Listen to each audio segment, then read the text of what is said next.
Story with Binaca. सुनिए कहानी Binaca की जुबानी। तो लीजिए, हाजिर है वीरवती की कथा।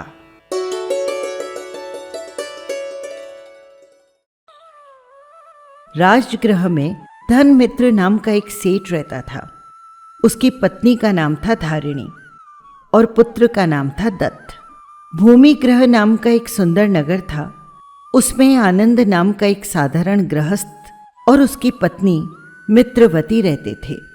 उनके एक कन्या थी जिसका नाम था वीरवती। वीरवती का विवाह दत्त के साथ हुआ।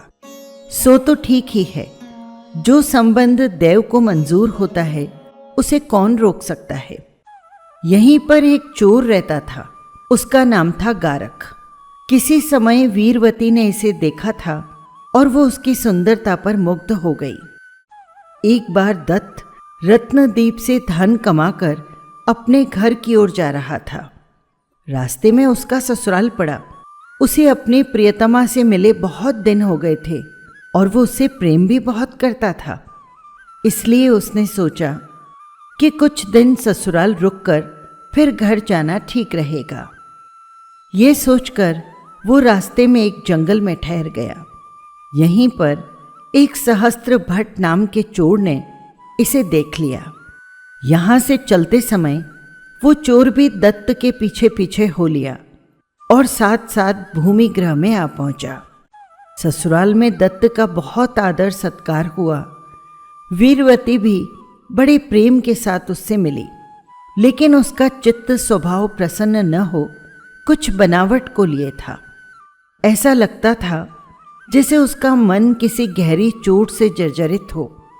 इस बात को चतुर पुरुष उसके चेहरे के रंग ढंग से बहुत जल्दी ताड़ सकता था, लेकिन सरल स्वभावी दत्त इसका रत्ती भर भी पता न पा सका। कारण ये कि अपनी स्त्री के संबंध में उसे स्वप्न में भी किसी तरह का संदेह न था। बात ये थी कि जिस चोर से वीरवती की आशनाई थी वो आज किसी बड़े भारी अपराध के कारण सूली पर चढ़ाया जाने वाला था। वीरवती को उसी बात का रंज था और इसी से उसका चित्त चल विचल हो रहा था। रात के समय जब सब लोग सो गए तो वीरवती अकेली उठी और हाथ में एक तलवार लिए वो वहां पर पहुंच गई जहां अपराधी सूली पर चढ़ाए जाते हैं।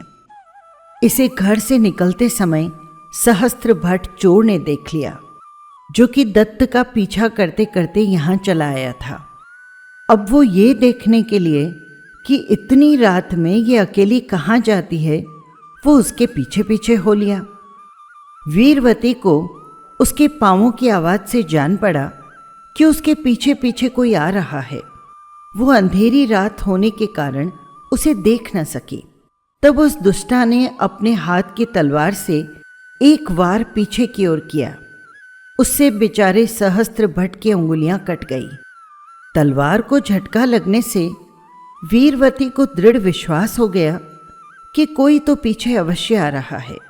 वो उसे देखने के लिए खड़ी हो गई, लेकिन उसे उसमें कोई सफलता प्राप्त न हुई। सहस्त्र भट्ट कुछ और पीछे हट गया। वो फिर आगे बढ़ने लगी। पास ही सूली का स्थान दिखाई पड़ा।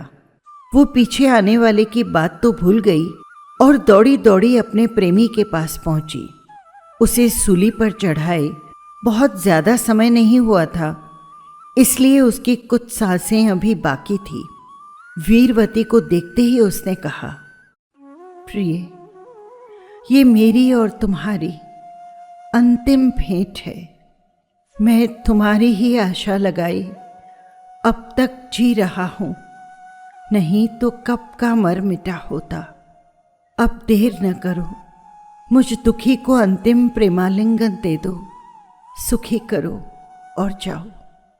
अपने मुंह का पान मेरे मुंह में दे दो, जिससे मेरा जीवन, जिसके लिए अब तक टिका है, उस तुम जैसी सुंदरी का आलिंगन कर शांति से परम धाम से धारे। हाय, इस काम को धिक्कार है जो मृत्यु के मुख में पड़ा हुआ व्यक्ति भी इसे चाहता है। वीरवती ने जब अपने प्रेमी को सूली पर से उतारने का कोई उपाय तत्काल न दिखा तो पास में पड़े हुए कुछ मुर्दों को उसने इकट्ठा किया और उन्हें एक के ऊपर एक रख उन पर चढ़ी और अपना मुंह उसके मुंह के पास ले जाकर बोली, प्रियतम, लो अपनी इच्छा पूरी करो। गारक ने वीरवती के मुंह का पान लेने के लिए उसके होठों को अपने मुंह से लगा लिया कि इतने में कोई धक्का लगा जिससे वीरवती के पांव के नीचे से मुर्दे का ढेर खिसक गया और वीरवती नीचे आ गिरी और इस सब से उसका होठ कट गया। अपना होठ कटा देख वो बुरी तरह से घबराई, लेकिन उस दुष्टा ने चालाकी से घर आकर शोर मचा दिया, अरे देखो देखो, दत्त ने मेरा होठ काट लिया। और वो बड़े जोर जोर से रोने लगी। उसी समय आसपास और घर के लोगों ने आकर दत्त को बांध लिया। सच है, पापिनी, कुलटा और अपने वश का नाश करने वाली स्त्रियां कौन सा नीच काम ऐसा है जो नहीं कर सकती। सवेरा हुआ, दत्त को राजा के सामने उपस्थित किया गया। उसका क्या अपराध है और वो सच है या झूठ, इसकी कुछ विशेष तलाश न की जाकर एकदम उसे मारने का हुक्म दे दिया गया। पर यह सबको ध्यान रखना चाहिए कि जब पुण्य का उदय होता है तो मृत्यु के समय भी रक्षा हो जाती है।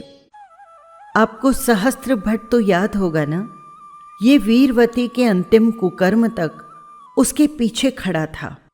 उसने सच्ची घटना अपनी आंखों से देखी थी। वो इस समय भी यहीं उपस्थित था।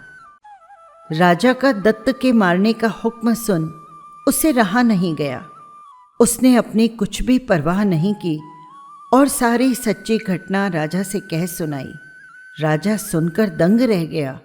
उसने उसी समय अपने पहले हुक्म को रुकवाकर निरपराध दत्त को रिहाई दी और वीरवती को उसके अपराध की उपयुक्त सजा दी। सच है, पुण्यवानों की सभी रक्षा करते हैं। वे महात्मा धन्य हैं जो भगवान के उपदेश किए हुए पवित्र शील व्रत से विभूषित हैं। दुष्ट स्त्रियों का ऐसा घृणित और कलंकित चरित्र देखकर सबके लिए यही ठीक है कि वे दुख देने वाले विषयों से अपनी सदा रक्षा करें।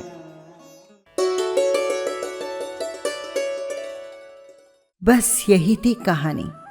आपको कैसी लगी कमेंट बॉक्स में ज़रूर लिखिएगा।